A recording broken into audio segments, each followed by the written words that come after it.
We took 3 steps back, so the audience has concluded. But before we step away, we make a last supplication. What's the supplication? Yiratzon fanecha Hashem Elokeinu Elokei Avosenu. It should be the will before you, the omnipotent, almighty, and the God of our forefathers. Shibana Beis Hamikdash b'meir yameinu. That the temple, the holy temple, should be built speedily in our days. And give us our portion in your Torah. So we discussed this yesterday. What is the relevance between the rebuilding of the temple and us receiving our portion in Torah?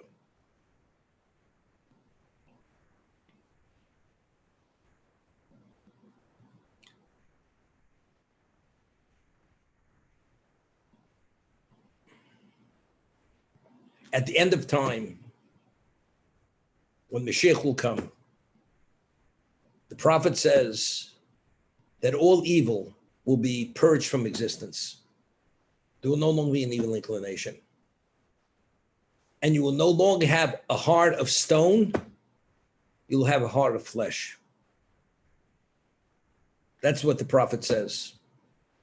So the Ramban and also in the Torah says, you should circumcise your hearts and the hearts of your children.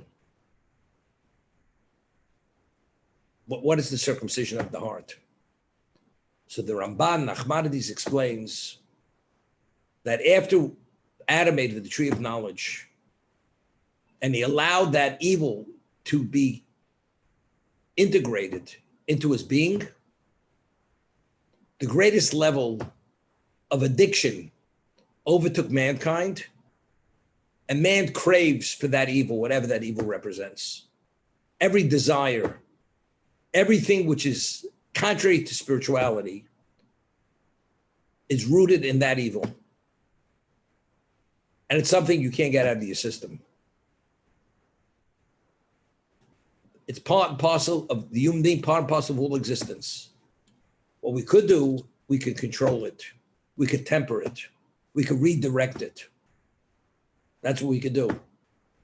But there's no greater level of conflict of interest due to that craving of evil, which every one of us possess. The Talmud tells us God gave us an antidote. It's called Torah. If you live a life of spirituality, you temper it, you incapacitate it. It gives you a handle on life. It gives you control. You're no longer a slave of your desires, but rather you dictate and control your own life. But without the antidote, without these aids, the spiritualization mechanism, which God provides for us, it's the law of gravity. You just fall and fall and fall, and you're going downstream, off the cliff, as they say. There's no way to put the brakes on. You're in the flow, you're in the current. How do you stop? You can't. God gave us a spiritual mechanism called Torah, which actually diffuses it. And you could be in a location where the solid ground is 10,000 feet below your feet, but somehow studying that Torah will immediately put a stop on the spot if you engage properly in it at that moment. You will reach a level of clarity. You don't want to go there, and you're not going there. That's the antidote. A person naturally should have a natural sense to spirituality. The heart, as we mentioned, is the organ which emotion, feeling is everything is based on the heart. If the heart would function as it originally was meant to function, what would its desire be? We say to your heart's desire, right? That's an expression. You can eat to your heart's desire. The heart desires, but it only desires the material rather than what life was created for is because that an evil inclination, that evil that was ingested and was integrated in the human being. At the end of time, when evil will be purged from all existence, and every human being will no longer have that foreign substance in his being, now what does the heart crave for? To your heart's desire, what is the desire of the heart? Only spirituality. So God will take the heart of stone and turn to a heart of flesh. A person, God forbid, who's an alcoholic, what happens to his liver? His liver eventually, he dies of liver disease. Why? Because the liver has certain enzymes that it gives out that it actually purifies the blood and its function, what it's meant to do. Due to extreme level of alcoholism, the liver becomes hard, like a rock, and therefore it doesn't function. Cease functioning as a liver. And eventually the person dies of cirrhosis of the liver. That's called cirrhosis of the liver. The heart itself is meant, pulses blood, pumps blood, but that's in the physical sense. But it's also, it has to do with the emotion of a person. As I said, that one's heart's desire. When there's evil, what is the natural desire of the heart? It craves material. Once the evil no longer exists, what does it crave? It craves spirituality. And therefore, once that happens, unceasingly, a person will become fully invested only in Torah mitzvos. Nothing other than that. Because just as the person naturally would be fully involved and embedded and immersed in material, now that aspect, that enzyme of evil is no longer in the heart, it only craves for purity and holiness. That's what it does. When the Beis Hamikdash will be rebuilt, that evil will no longer be there. The Torah, which is our portion, we will naturally come to it. All the impediments not to see its value, or even when we apply ourselves, we understand its value.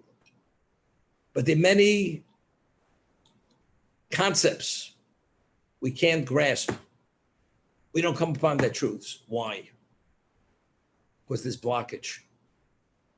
What is that blockage? That blockage, according to the Zohar, which is the Kabbalah, is called Klippa. They call it the husks. There's blockage. The blockage is rooted in evil. Once the evil is stripped from us, then we see clearly. So when you come upon concepts, spiritual concepts, you begin understanding it. And they come relatively easy to you. When the Beis Hamikdash will be rebuilt, and the divine's presence will exist on the terrestrial level like it never ever existed before. Then I have relevance to my portion of Torah that I received at Sinai. It becomes obviously blatantly clear what it is, and I'm able to process it because all the impediments I had until now are no longer there. That's why what follows the supplication, rebuilding the temple, the holy temple, the Seichel Kedem Sorasecho, give us our portion in your Torah.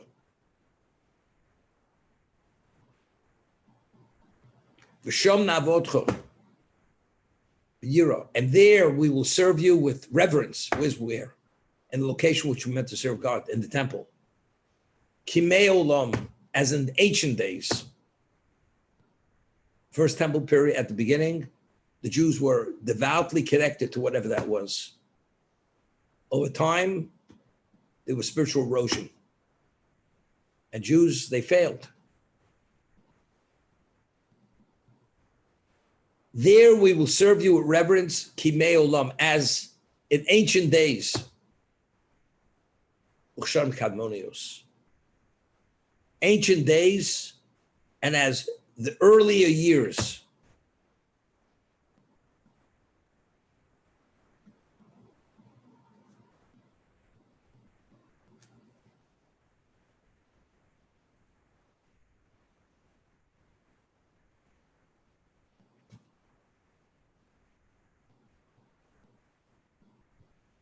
What is the basis for the purging of evil? How is evil purged? The Ramchal explains in The Way of God that evil only exists due to vacuum. If there's a vacuum, there's place for evil. If there's no vacuum, there's no place for evil. Meaning, what is darkness? Darkness is an absence of light. So let's say you have a beacon of light, and then you withdraw the light and pull back. When the light is within the proximity of what you're shining on, everything is illuminated. You see every detail. You see every crevice and cranny, and you see everything clearly. But now if you take that light and bring it back 10,000 yards from that original location, at best you have a faint light, beacon of light touching that area. There's darkness. You don't see it any longer. You barely make out things. That's called vacuum. If mankind behaves properly, God is fully invested in existence. And he allows them to sense his presence. And he's close. When God's close, there's no basis for evil. His presence doesn't allow it, because nothing could coexist with God in that context. So it's the equivalent. Evil is vaporized. That's what it is. It's vaporized. But if God should now pull back, he retracts because you're not worthy of the relationship. Now, if you sin, there's going to be a consequence. And that consequence could stand independent of the sin now because it was created, and it will stay there because there's nothing to vaporize that impurity that was created due to the sin. The only thing that could address is tshuva. The person has to have remorse, commit himself, and has to deal with it. Only then could it be vaporized. But there's another way it could be vaporized. If God would enter into this existence, and that evil will be exposed to God. But if the basis for evil is vacuum, if God permeates existence, and there's no longer a location for that evil, there's no longer evil.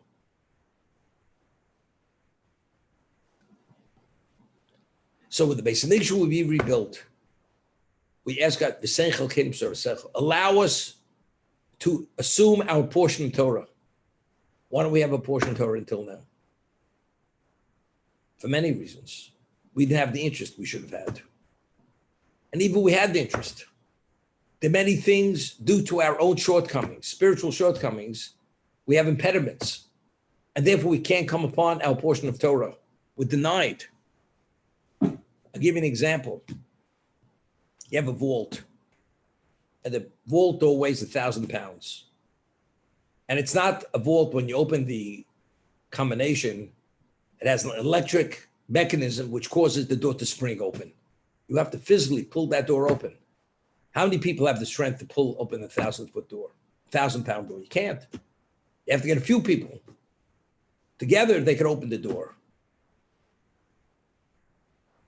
So, but let's say that person says, look, if I work and build my muscle of my two arms and my torso, in 3 years, I'll be able to open that door. Now you can open the door because you have the strength.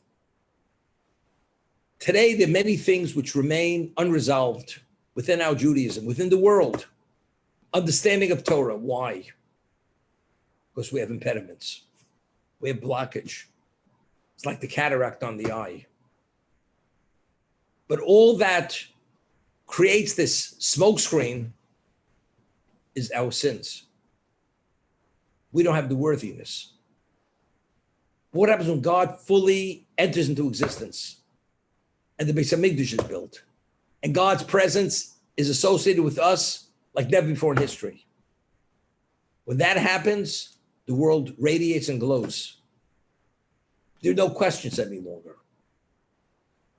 As a result of that, everybody will have an understanding of what his portion of Torah is all about. As I said, everybody's going to get it. Get it means they'll come upon its truth and appreciate its truth. Therefore, they go in combination. Yibonu Beis Shmei Rimenu. V'sein chelkein b'sorasecha. Once that happens, automatically, if God's presence is here, all the impediments, which normally would interfere, it's like using the laser to remove the cataract from the eye. Once you remove that cataract, the eye is healthy, you see clearly. Once that evil is removed from our hearts through vaporization, then everything becomes clear. The heart functions, the mind functions. The heart and mind work in concert together.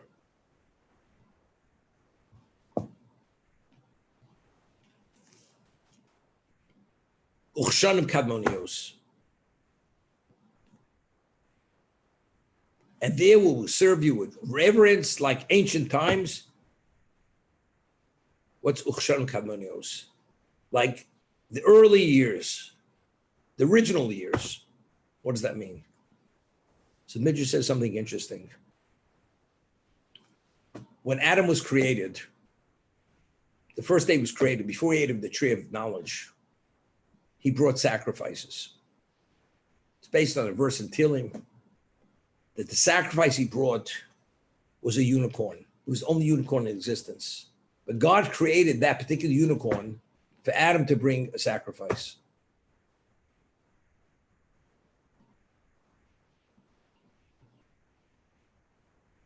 When he brought that sacrifice, there was no idolatry in the world. God's presence in this world was fully invested. He couldn't have been more intimate with Adam and with physical existence like that moment. That was a reality. So if God is invested to that degree and is intimate to that degree with Adam and mankind and the terrestrial existence, is there any room for evil? If evil is only due to vacuum, there's no vacuum. God's presence is there. So when you activate the forces for spirituality through bringing that sacrifice or bringing that meal offering, at what level is that activation? It's the most advanced level of activation. I'll give you an example. You want to create a fire to send smoke signals. And the wind blows the smoke in the opposite direction. So the people who are supposed to see those signals can't see those signals. But if it's a calm day, the smoke billows straight upward and people see it even at a distance, hundreds of miles away, they're able to see that smoke. If it billows high enough and it's intense enough, that smoke. But if the wind is blowing fiercely, regardless of what smoke is being generated, it's not going to be noticed.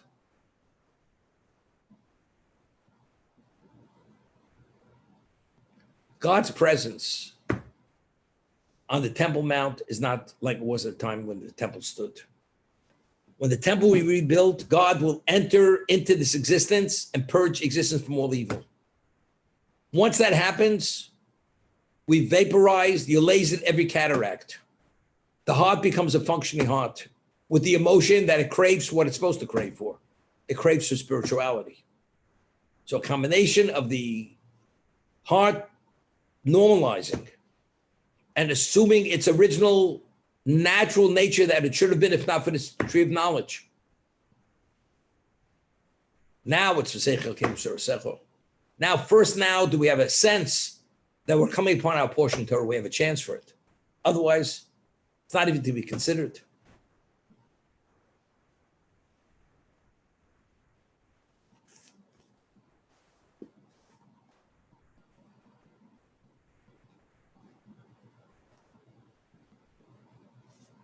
Now, and it should be like ancient days.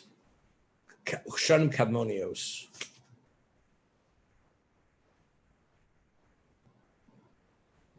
So the Midrash says, like the time of Adam where there was no idolatry in the world. What did idolatry cause in the world? That God should retract himself, transcend and remove himself from this existence. As a result of that, the result of bringing the offering, since the atmosphere is so intermingled with levels of impurity due to idolatry, God doesn't embrace, it doesn't have the same effect as when there was no idolatry in the world. Adam, the day he was created, there's no idolatry in the world. The world was pure. When he brought that sacrifice, in terms of what did it touch? It's touched the most far-reaching elements, echelons of existence and spirituality to activate the greatest level of blessing. Once idolatry comes into existence, God has reason to remove himself from this existence, not to want to be associated with this existence. Besides creating the nether forces, which is a direct outgrowth of any sin, especially idolatry. So you have an intense impure force out there, which you have a cloud covering. The spirituality can't penetrate that cloud covering.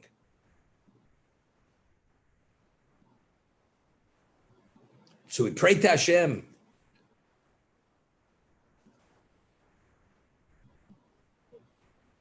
We should serve you like we served you in ancient days. V'orva l'Hashem minchas Yehuda Yerushalayim. And the meal offering of Judah together with the Jewish people, mean they were united into one kingdom. Kimei Olam. Again, that also, like in ancient days, Shan Kamonios, as in ancient years. It seems to be the same meal offering. It's the same incense offering. In the physical sense, it's the same. But in terms of its effectiveness, it's no longer as effective as it originally was. Because the world is not the same.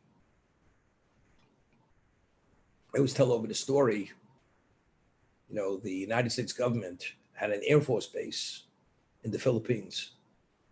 It was called Clark's Air Force Base. It cost the American government to build this Air Force base over $2 billion. They had stationed at this Air Force base B-52s. In case to keep China at bay, Red China. They had B-52s there. All of a sudden, there was a mountain in the Philippines on this island where Clark's Air Force Base was. It was called Mount Tubo. And there was a volcano there. And it hadn't erupted for, for years. And it was about to erupt. It was billowing smoke and it was about to erupt. And finally it did erupt. When it erupted, it was like an earthquake took place. The whole island shook. And the lava flowed, and there were mudslides. Thousands of people were killed. This is what happened. And the volcano shot ash into the atmosphere, 30,000 to 40,000 feet into the atmosphere. Volcanic ash. Everything on the island was covered with this volcanic ash.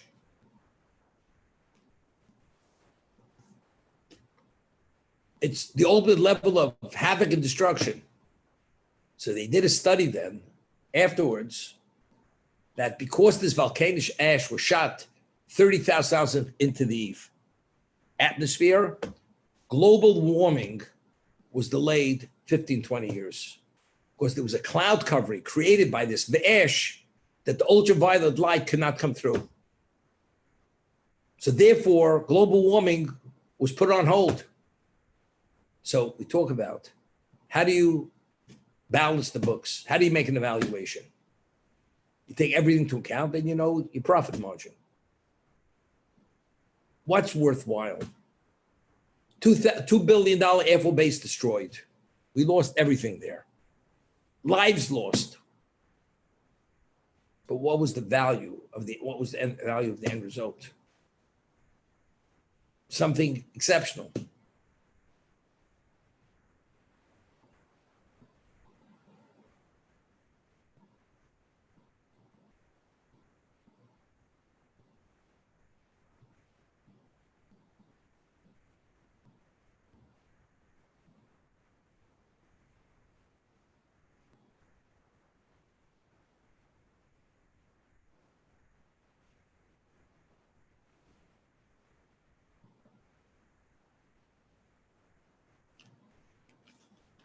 Say, where were we at?